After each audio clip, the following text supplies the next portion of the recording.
Hi and welcome to my channel. In this video I will tell you why you should or should not be a ranger main. The ranger is a versatile class and for a long time it was very welcomed in groups because of the frost and sun spirits. After the recent balance changes, the spirits are not that powerful unless you take nature's vengeance. Let's talk about the elite specs for ranger. Druid, the first elite spec that introduced a dedicated healer in Guild Wars 2. Druid was a very powerful elite spec and a must in all groups, but it started getting nerfs after nerfs, and it was only used in raids or strikes for the spirits and dedicated healing. But after End of Dragons launched, the mechanist took its place as it was able to heal and provide alacrity.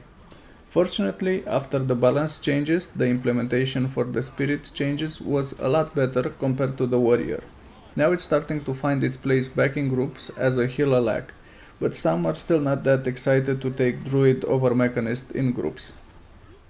Soulbeast, the DPS class for the ranger. I really enjoyed playing it over the past years, and by merging with your pet you got rid of the weakness when playing a ranger, as the AI sucks and the damage from the pet is insignificant. After the balance changes, one wolf pack was nerfed, but the base ranger weapons were buffed to be in line with other classes, and it made the Power Soulbeast viable again.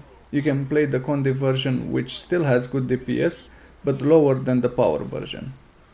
And the Untamed, is the last elite spec that came with End of Dragons. This elite spec was mostly ignored in PvE. I don't know about other game modes, but it was fun to play with the cooldown reduction in open world and story, but you are not being competitive at all with the DPS in group content.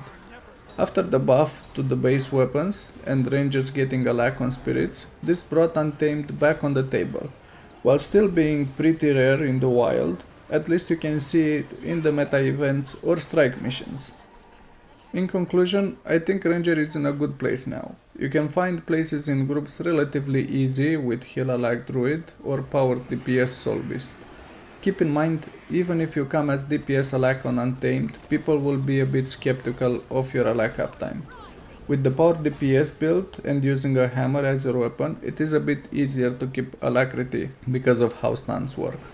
With the condi version, it is tougher as Fervent Force doesn't proc reliably with the X4 and your Alak uptime will be very bad. Overall, the class is decent, and if you want to have a heal and DPS option on your main character, you can easily pick the ranger. If you want to see more content like this, please let me know in the comment section below. And if you enjoyed the video, please click the like and subscribe buttons.